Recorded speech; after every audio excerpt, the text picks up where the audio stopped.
السلام عليكم ورحمة الله وبركاته. ازيكم جميعا؟ عاملين ايه؟ يا رب دايما تكونوا بخير.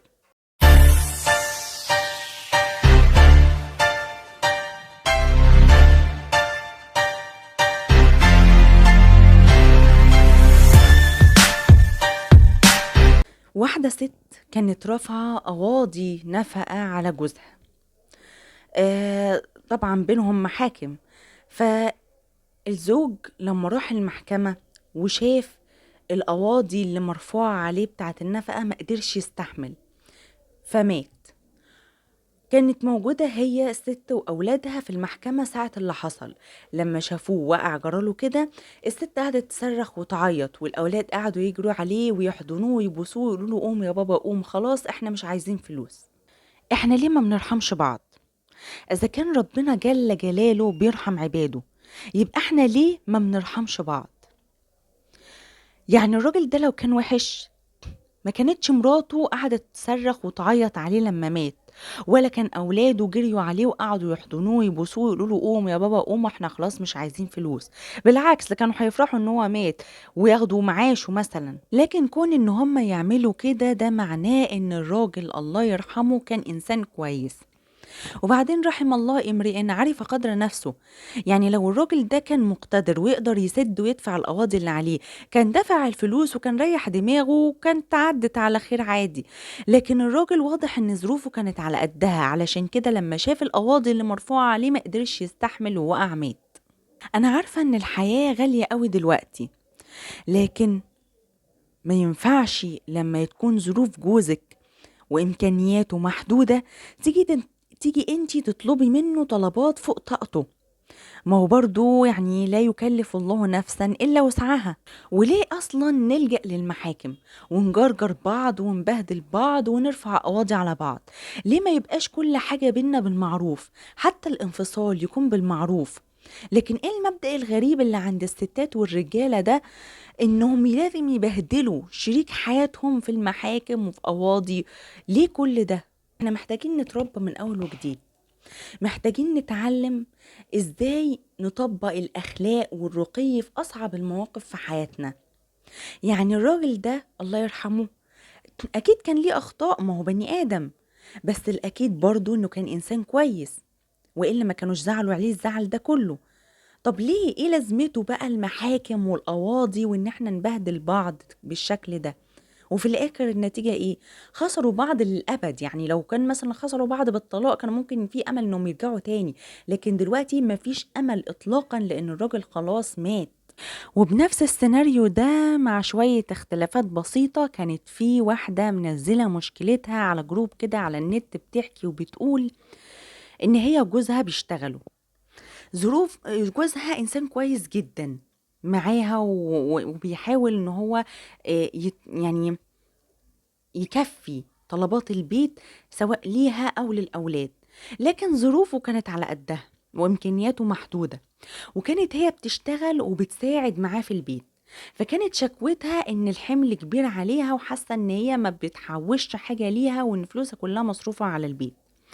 فالستات طبعا اللي معاها في الجروب قعدوا يقولوا لها ان الراجل هو الملزم ان هو يكفي كل طلبات البيت، وان فلوسك دي بتاعتك انت لوحدك، ليكي ذمة مالية منفصلة، وانك تكونك بتدفعي في البيت مصاريف او حاجة فده كرم منك لكن مش فرض عليكي. وطبعا زودوا شوية تحابيش كده في الكلام علشان يسخنوا الست على جوزها. فلما رجع الراجل من شغله ودخل بيته وقعد كده في امان الله، طلبت منه فلوس عشان تجيب طلبات للبيت. فقال لها ماشي ربنا يسهل بس شوية كده. اتخانقت معاه، وهي الست اصلا كانت مشحونة لوحدها، فقعدت تتخانق معاه وتزعق وكده. المهم ان الراجل كان قاعد على ترابيزة السفرة، فهو اثناء الخناقة سند بدماغه كده على الترابيزة، وهي فضلت تزعق وتتخانق. وبعدين رايحة عشان تزقه كده اللي هو انت ما بتردش عليا ليه، لقيته مات مقهور من الضغط ومن الظروف وامكانياته المحدودة، لان مراته ما صانتش جوزها ولا ظروفه، وطلعت نشرت مشاكلها على النت وسمعت لكلام دي ودي اللي ممكن يكونوا غيرانين منها أصلا لأي سبب، أو معقدين مثلا وبيطلعوا أدهم على الناس. احنا ليه بنعمل كده في بعض؟ الموت يا جماعة مش بعيد على أي حد، كلنا هنموت. يا عالم مين هيموت امتى ولا هيموت ازاي؟ يبقى ليه ما نخففش الدنيا على بعض؟ ليه لازم صراعات ومشاكل وبنوصل مع بعض للطرق دي؟ ليه ما نخليش مرورنا في الدنيا يعني مرور الكرام، يعدي سهل وخفيف على بعض؟ ربنا سبحانه وتعالى قال لقد خلقنا الإنسان في كبد، يعني في تعب ومشقة وعناء. يعني هي الدنيا أصلا مش مستاهلة إن احنا نزود التعب والحمل على بعض.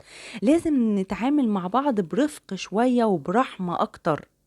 يعني تلاقي راجل بيزعل مراته فيموتها مقهورة منه، وست تزعل جوزها فتموته مقهور منها. ازاي او ليه بنوصل لبعض مع بعض للمراحل دي؟ ليه الدنيا اصلا مش مستحملة؟ ليه ما نخففش الامور على بعض؟ ليه ما نسهلهاش على بعض؟ ليه بنصعبها؟ انا مرة سمعت الشيخ كان بيتكلم عن موضوع كثرة الطلاق، فبيقول ان السبب في كده هو عدم التغافل. يعني بالبلدي كده بنقف لبعض على الواحدة، ما عندناش حتة التغافل اللي بتخلي الانسان يكبر عقله. تلاقي الراجل مثلا بيعلق للست على كل حاجة. ليه الحاجات دي محطوطة هنا؟ ليه البيت ما تروقش؟ ليه الأكل ما اتعملش؟ ليه الكوباية دي محطوطة هنا؟ ليه وليه وليه؟ كتر الحاجات دي كلها بتخلي الست تشيل في قلبها وتقفل من جوزها من كتر التعليقات السلبية. وتلاقي الست جوزها يعمل معاها مثلا مشكلة، وبعدين يرجع يصالحها والأمور ترجع بينهم لمجاريها. تيجي بعد كده تحصل مشكلة تانية تجيب له القديم كله. ايه ده؟ ايه العك ده؟ يا جماعة لازم نرجع لربنا، لازم نرجع للدين علشان نعمل الصح وحياتنا تستقيم وتبقى أحسن. ما ينفعش يكون أسلوبنا في التعامل مع بعض هو الزعيق والغضب والخناق والمشاكل والقواضي والمحاكم. نخفف الدنيا على بعض شوية، عشان والله هي ما مستاهلة. يعني إذا كانت هي دار شقاء فما ينفعش إن احنا نزود على بعض حمول أكتر. لا يكلف الله نفسا إلا وسعها. عموما ربنا يبعد عننا مصايب الدنيا وشرها، ويرشدنا في أمورنا للأصلح. ما تنسوش إن دعمكم دايما بيفرق، باللايك والشير والسبسكرايب وتفعيل الجرس. حلقة النهاردة خلصت، بس لسه الحلقات جاية كتير. استنوني في حلقة تانية جاية. شكرا ومع ألف سلامة.